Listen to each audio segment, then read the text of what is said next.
নাম হচ্ছে moment of inertia. Moment of inertia, ঠিক আছে, জড়তার ভ্রামক।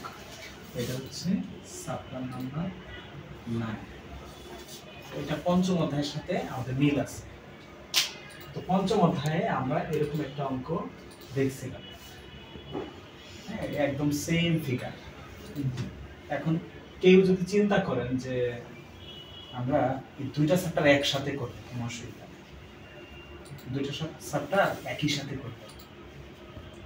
এখানে অতিরিক্ত দুইটা সূত্র ইউজ করলে আর ইন্টিগ্রেশনটা জানলে নবম অধ্যায়টা করতে পারবে।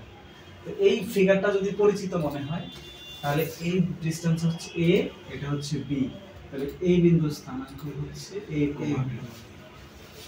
আর এই যে রেখাটা, এই রেখার সমীকরণটা কত? রেখার সমীকরণ হচ্ছে y kx। তাহলে এখানে kটা কি? kটা হচ্ছে ধ্রুবক। তা আমরা শুরুতেই কি করেছিলাম? k মুক্ত করেছিলাম, মনে আছে আপনাদের? যে কোনো সমীকরণ, সেটা পঞ্চম অধ্যায়ে হোক আর হচ্ছে নবম অধ্যায়ে হোক, k মুক্ত করতে গেলে আমরা ঠিক এই বিন্দুটাকে চিন্তা করব। এই বিন্দুতে x এর স্থানাঙ্ক হচ্ছে y হচ্ছে b, y এর জায়গায় b আর x এর জায়গায় আমরা a বসিয়ে পাবো কি পাবো? k এর মানটা পেয়ে যাব। k হচ্ছে b বাই a স্কয়ার, ঠিক আছে? তাহলে এই মানটাকে আমরা যদি আবার মূল সমীকরণে বসাই দেই, b by a square x square. আমি কি বুঝতে পেরেছি? তাহলে আমরা এই y এর সমীকরণ এটাকে 1 নাম্বার দিয়ে রাখি। এখানে যে মোমেন্ট অফ ইনারশিয়া, যে জিনিসটা বের করতে হয়, মোমেন্ট অফ ইনারশিয়াকে i দ্বারা প্রকাশ করা হয়। এখন x অক্ষের রেফারেন্স হলে সেটা হচ্ছে ix, y এর রেফারেন্স হলে সেটা কি? iy। এই দুটো জিনিস বের করতে হয়, ঠিক আছে? তো ix এর যে সূত্র, যেমন এইখানে আমাদের দেয়া আছে iy টা বের করা আছে, এই অঙ্কটা। এটা হচ্ছে আমাদের শীটের অঙ্ক 9.13। সেটা হচ্ছে 9.13। তবে এটার সাথে একটা পার্থক্য আছে। শীটে যে ম্যাথটা দেয়া আছে, সেই ম্যাথটার মধ্যে এই 2 এর জায়গায় হচ্ছে n। আমি n দিয়ে একটু পরে করাবো, ঠিক আছে? এটা হচ্ছে 9.13 সিমিলার ম্যাথটা। তাহলে আমরা প্রথমে কি বের করব? diy বের করি, ক্ষুদ্র অংশের জন্য dy, এটা বের করা। উদ্দেশ্য হচ্ছে কি বের করা? উদ্দেশ্য হচ্ছে iy, ঠিক আছে? এটার সূত্র হচ্ছে x স্কয়ার কি dA। এটা সূত্র কি? x square dA। তাহলে এটাকে যদি আমরা ইন্টিগ্রেশন করে দেই, তাহলে কি হয়? Integration of diy is equal to integration of x square dA। Limit হচ্ছে কত? 0 টু a, কারণ x এর সাপেক্ষে এটা হয়, হ্যাঁ, y এর সাপেক্ষে। এখানে d এর সমান সমান আমরা জানি যে আগের অঙ্কে আমরা দেখিয়েছিলাম যে এখানে একটা ক্ষুদ্র স্ট্রিপ কল্পনা করি, এটা হচ্ছে dx, এটাকে আমরা প্রকাশ করি dy, আর উচ্চতাটা হচ্ছে y। তাহলে ক্ষুদ্র অংশের ক্ষেত্রফল কত পাবো এখানে? y dx। কত পাবো? y dx। তাহলে এই ইন্টিগ্রেশন অফ diy এটা সমান কি হবে? এটা সমান হবে শুধুমাত্র iy। এটা হচ্ছে শুধুমাত্র iy। আর এইখানে যদি আমরা মানটা বসিয়ে দিই, এটা x স্কয়ার, y এর মান হচ্ছে b বাই কত? a square x square dx, বা b by a square limit 0 to a x to the power 4 dx, b by a square. এটাকে ইন্টিগ্রেশন করলে কি হবে? a to the power 5 by 5। এটা মোটামুটি আপনারা সবাই জানেন, তাই না? a টু দি পাওয়ার কত? 5 বাই 5।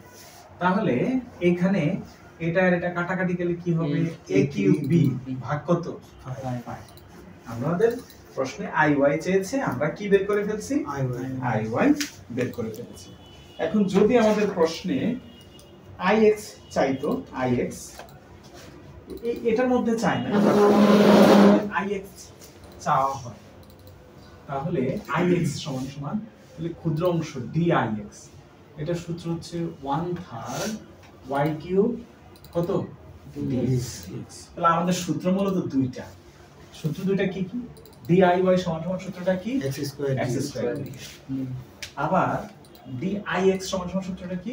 1/3 y cube. ঠিক আছে, এই প্রথম দিকে যে অঙ্কগুলো আছে সেটার মধ্যে সেগুলিতে ix বের করা আছে, 1/3 y cube dx, 1/3 y cube dx।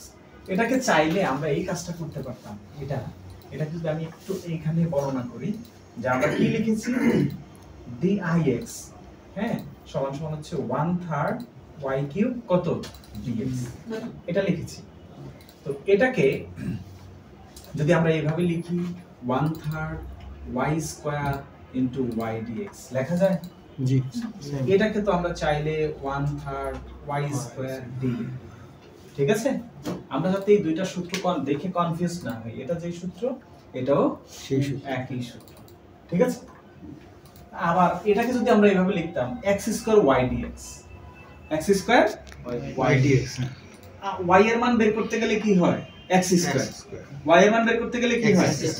আর x এর মান বের করতে গেলে কি হয়? y square. আর সূত্রটার মধ্যে এখানে কি আছে? 1/3 আছে। হ্যাঁ, কেউ যদি প্রমাণ দেখতে চান মেইন বইয়ের মধ্যে প্রমাণটা আছে, কিন্তু এই প্রমাণ কখনো আসে না, আমরা এই জন্য এটা করাই না, ঠিক আছে?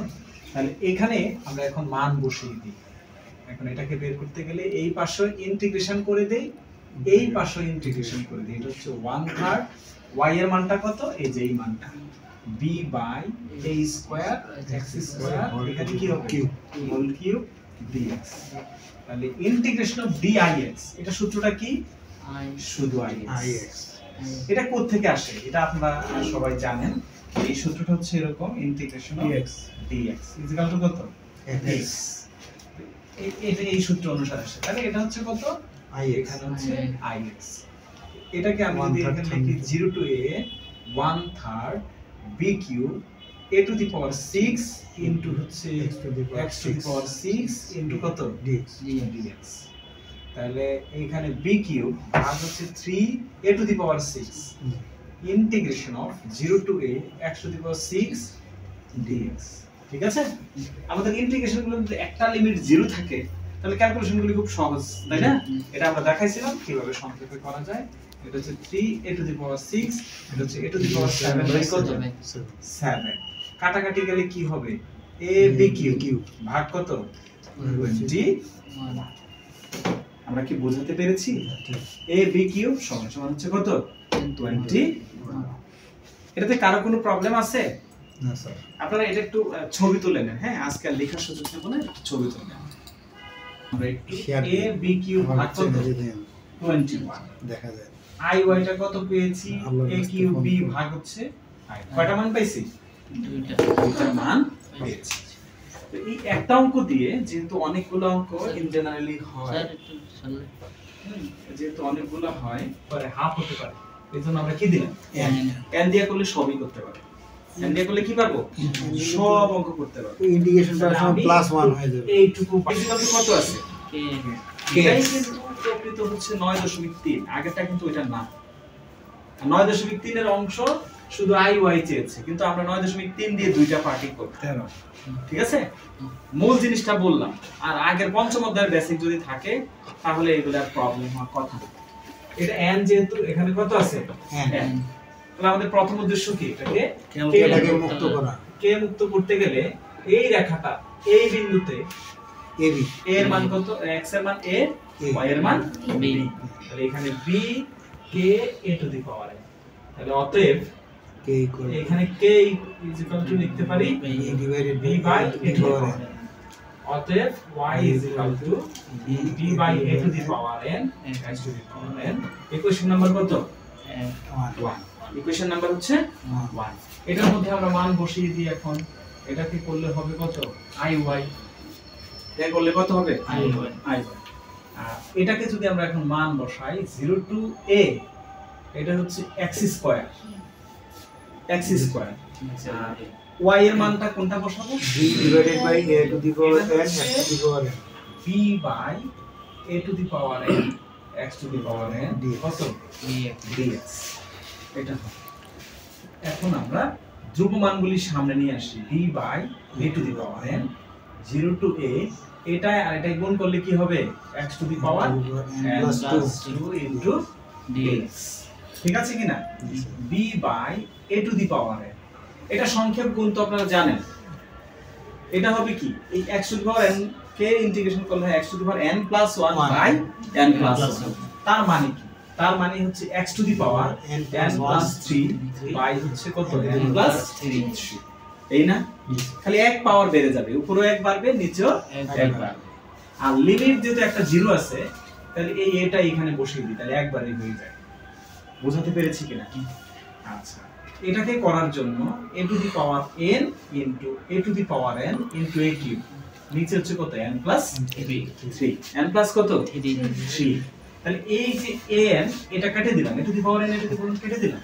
তাহলে এখানে কি থাকবে a b কিউব বাই হচ্ছে কত n plus 3 n plus 3 n plus 3 a cube a b cube by হচ্ছে কত স্যার a কিউব হবে স্যার হ্যাঁ স্যার a কিউব b হবে সরি এটা হচ্ছে a কিউব b বাই হচ্ছে কত n প্লাস 3 আমরা প্রথম যে অঙ্কটা করেছিলাম n এর মান কত ছিল 2 এখানে যদি আমরা 2 বসাই তাহলে নিচে কত হয় 5 ওই দেখেন এই যে 5 এটা মিলে গেছে ঠিক আছে তাহলে আমরা যদি এই এখানে স্কয়ার থাকে n ধরে অঙ্কটা করে লাস্টে গিয়ে আমি একটু বলি যে n এর মান হচ্ছে 2 বসিয়ে দিয়ে করলে এই নিয়মে করলে হবে কোনো অসুবিধা নেই মূল ফর্মুলা ঠিক রেখে n এর মান যা আছে লাস্টে গিয়ে তা বসাই অঙ্ক হয়ে যাবে এটা হচ্ছে মূল ফর্মুলা এটার ক্ষেত্রে আমরা কি লিখতে পারি 0 টু a 1/3 এখানে তো ছিল কত n এটা ঠিক আছে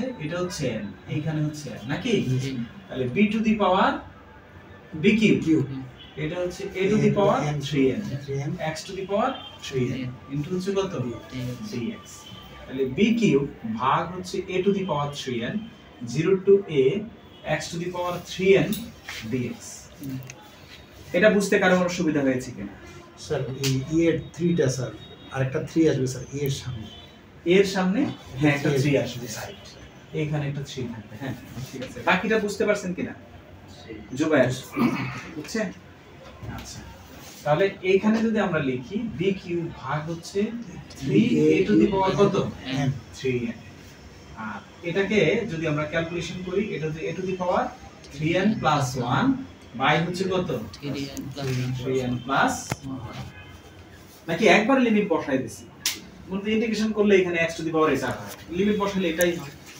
তো এখানে হচ্ছে b কিউব ভাগ হচ্ছে 3a two the power 3n আমাদের এই অংশটা তার প্রয়োজন নাই হ্যাঁ নিচের এই অংশটা আমরা মুছে দিই তাহলে আপনারা একটা ছবি তুলতে পারবেন হ্যাঁ তাহলে এখানে দেখেন এটাকে একটু যদি ভাঙাই আমরা এটাকে ভাঙা যাবে a to the power 3n into হচ্ছে a কারণ এটা পাওয়ার 1 এই পাওয়ারগুলো কি হয় যোগ হয় আর যোগ থাকলে আমরা গুণ আকারে লিখতে পারি তাহলে এখানে হচ্ছে 3n প্লাস কত 3n প্লাস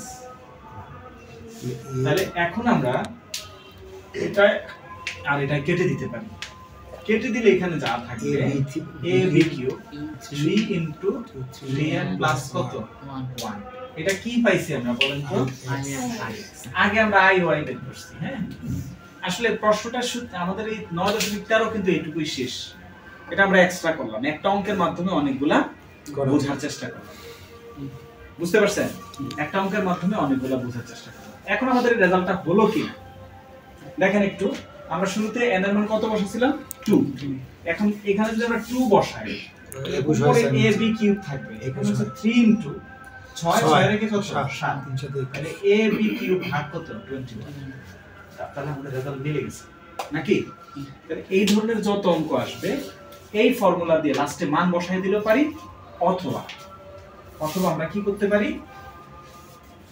অথবা সরাসরি করতে পারি ঠিক আছে ওই ফর্মুলা দুই ভাবে আমরা এই জিনিসটাকে করতে পারব বুঝতে পারছেন জি আচ্ছা এটা ছবি তুললে একটু ছবি তুলে নেন এই ছবি তুলে তাহলে এই অঙ্কগুলো এরকম ভাবে করেছে এরকম যদি এরকম থাকে এই ধরনের অঙ্ক আছে সমস্যা কোথায় হবে খালি ইন্টিগ্রেশনে। তা আপনারা কষ্ট করে প্রতিটা অঙ্ক যে নিয়মটা দেখালাম এই অঙ্কগুলা করেন। যদি কেউ চিন্তা করেন যে আমি নবম অধ্যায় করার পরে পঞ্চম অধ্যায় করবো, কোনো অসুবিধা নাই, অথবা পঞ্চম অধ্যায় করার পরে এই অধ্যায়টা করবো, তাহলে এই ধরনের অঙ্কগুলা কিন্তু পরীক্ষায় কমন আসে। বোর্ড কোশ্চেন সলিউশন যেগুলো আছে মোটামুটি করে ফেলে। এই দুইটা অধ্যায় থেকে 5 আর 9 থেকে 20 তো থাকেই, মাঝে মাঝে 30 ও থাকে, ঠিক আছে? আচ্ছা, এই ধরনের যদি থাকে তাহলে আমরা এগুলি সাধারণত এইভাবে দেয়া থাকে এরকম করে যে এইখানে এইটুকু হচ্ছে a, আর এই ডিসটেন্সটুকু দেয়া থাকে কত, b, এই ডিসটেন্সটা হচ্ছে b, এটা হচ্ছে x অক্ষ, এটা হচ্ছে y অক্ষ। এইখানে এটার একটা সমীকরণ থাকে, ধরে নেন যে এটা y kx², ধরে নেন এটা হচ্ছে y kx 1/3, এরকম থাকলো। দুইটাই k হবে না, একটা হয়তো m হবে, হ্যাঁ এরকম থাকতে পারে। বুঝতে পেরেছেন? তো আমার এখানে ক্ষুদ্র অংশ কল্পনা করেছি, ক্ষুদ্র অংশ d, এটা গুরুত্বপূর্ণ, ক্ষুদ্র অংশের ক্ষেত্রফল। এটা আপনারা পঞ্চম অধ্যায়ে দেখেছেন, প্রতিটা মানে অঙ্কের ক্ষেত্রে এই ক্ষুদ্র স্ট্রিপ কল্পনা করাটা গুরুত্বপূর্ণ। এই ক্ষুদ্র স্ট্রিপ আমরা কল্পনা করে নেব। এটা হচ্ছে dx, এটা হচ্ছে কত, y। বুঝছেন? এই অঙ্কগুলো যদি দেয়া থাকে ফিগারটা থেকে আপনি ক্ষুদ্র অংশটা নিয়ে নেবেন। তার মানে আপনি যদি এখানে লিখেন d এর সমান কি হবে, y dx, d এর সমান কি হবে, y dx হবে। তো এখন দেখেন আমার উদ্দেশ্য কি, dy বের করা। হ্যাঁ, আমার উদ্দেশ্য হচ্ছে dy বের করা। আমি মূল জিনিসটা এখানে বুঝিয়ে দিচ্ছি। তাহলে আমার উদ্দেশ্য হচ্ছে diy অথবা dix বের করা, যে কোনো একটা। আমি diy যদি দেই, এটা হচ্ছে ইন্টিগ্রেশন অফ কত, x² dA। হ্যাঁ, তাহলে এটা হচ্ছে diy এর সমান হচ্ছে x² dA। তাহলে উভয় পাশে ইন্টিগ্রেশন করে দিলাম, integration of 0 to a x² y dx, নাকি? তাহলে বাকি কাজগুলো এখানে ইন্টিগ্রেশন ছাড়া কিছু না, y এর মানটা বসাইতে হবে। তাহলে y এর মান তো এখান থেকে নির্ণয় করতে হবে। এটা যেমন y সরল ছিল, এটার y কিন্তু সরল না। তাহলে আমরা এই ক্ষেত্রে কি হবে, এই y সমান সমান, যদি আমি এটাকে 1 ধরি, এটাকে 2 ধরি, তাহলে এখানে হবে y2 - y1। যখন এরকম দুইটা সমীকরণ থাকবে, একটাকে y1 আর একটাকে y2, এখন কেউ যদি চিন্তা করে না আমি এটাকে y1 লিখবো, এটাকে y2 লিখবো, উল্টাই লিখবো, কোনো অসুবিধা নেই। তখন আমাদের এখানে 1 - 2, যে কোনোটাকে 1 ধরতে পারেন, যে কোনোটাকে, মানে নিচেরটার থেকে উপরেরটা মাইনাস হবে। হ্যাঁ, না উপরেরটা থেকে নিচেরটা মাইনাস হবে, উপরেরটা থেকে নিচেরটা মাইনাস। একটু খেয়াল করুন, এই যে y2 তো মানে আমার এইটুকু, আর y1 মানে তো আমার এইটুকু। আচ্ছা, বেশি থেকে কম মাঝের অংশ, মাঝের অংশ। এখন এইখানে একটা জিনিস একটু বলা প্রয়োজন, এখানে কিন্তু ছোট্ট একটা বাঁক আছে। বাঁক থাকার পরেও আমরা কি ধরছি, এটা আয়তক্ষেত্র ধরছি না? তাহলে এই ক্ষেত্রফলের সূত্র আয়তক্ষেত্র বের করছি না, যে y dx। তাহলে আয়তক্ষেত্রটা কোথা থেকে আসলো? এটার কারণ হচ্ছে কি, আমাদের ইন্টিগ্রেশনে ক্ষুদ্র অংশ ভাগ করে আমি যে dx পরিমাণ দেখাইছি, এখান থেকে এখানে ভাগ কয়টা হতে পারে, 15টা 12টা, 12 থেকে 15টা, এর বেশি হবে না। কিন্তু আমি যদি 100টা করি, করা যাবে 150 200, আপনি যা খুশি করেন, অগণিত করা যাবে। যখন আপনি বেশি ভাগ করবেন, তখন এই বাঁকা অংশটা বাঁকা থাকবে না, মানে তো ক্ষুদ্র স্ট্রিপ। এই জন্য এটাকে আমি সরাসরি কি ধরি, সোজা ধরি। এইখানেও এই যে এখানে একটা বাঁকা অংশ আছে, এখানে একটা বাঁকা অংশ আছে, এটা যেহেতু আমাদের একটা বক্ররেখা, এটা তো সরল রেখা না, এটা কি রেখা, বক্ররেখা, ঠিক আছে? তো এই জন্য এই ওয়াইটা, এই জন্য এই ক্ষুদ্র অংশগুলো বাদ দিয়ে এই উচ্চতাটুকু ওয়াই ধরা হয়। তাহলে আমি যদি এই দুইটার মধ্যে ধ্রুবক আছে, এখানে ধ্রুবক হচ্ছে m, এখানে কত, k। তাহলে আমি একটা কাজ করি, ফর y2 এর জন্য এখানে যদি আমি b বসাই, তাহলে এখানে m এটা হয় নাকি? অতএব m হচ্ছে b/a⁻1/3, এটা হয় না? তাহলে এই যে এখানে বসালাম এভাবে। তাহলে আমি যদি এখানে লিখি y2 সমান সমান হচ্ছে b/a⁻1/3 ইনটু হচ্ছে x⁻ কত, 1/3, শেষ y2। এখন যদি আমি এখানে লিখি ফর y1 এর জন্য কি হবে, এটা হচ্ছে b সমান সমান k a², k হচ্ছে b/a²। তাহলে y1 হচ্ছে b/a² x²। তাহলে এটা হচ্ছে b/1/3 x⁻1/3 minus b/a² x²। বুঝতে পেরেছেন? এখন আমি এই জায়গার মধ্যে, এটা হচ্ছে iy integration of 0 to a এখানে আমার x² থেকে গেল, এই যে এই মানটা b/a⁴ x to the power 1/3 minus b/a² x², এটা কার মান বসাইছি? y এর মান ইনটু হচ্ছে dx। এটাকে ইন্টিগ্রেশন করলে আপনার iy বেরিয়ে যাবে। তাহলে ম্যাক্সিমাম অঙ্কগুলি এই প্রিন্সিপালি করা আছে। হয়তোবা এই রেখাটা বাঁকা না থাকে, এরকমও থাকতে পারে যে একটা রেখা এরকম হলো যে এইভাবে থাকলো, আরেকটা সরল রেখা এইভাবে থাকতে পারে, ছোট করে থাকতে পারে, অথবা কোনো রেখা এইভাবে এসে এরকম করে থাকতে পারে। তাহলে নিয়মের মধ্যে নিয়ম খুব সোজা, একটা হচ্ছে diy সমান কত? x² d, আর dix সমান কত? 1/3 y³ dx। মনে থাকবে তো? আমি আশা করি আপনারা এগুলা করতে পারবেন, কোনো অঙ্ক যাতে বাদ না থাকে। সবগুলা পারবেন আমি এটা বলি না, সমস্যা থাকবে। এখানে মাস মোমেন্ট আছে, ওগুলো আমরা নেক্সট ক্লাসে করব, ঠিক আছে? তাহলে আজকের ক্লাসটা মোটামুটি এইটুকুই। হ্যাঁ, ঠিক আছে, ধন্যবাদ।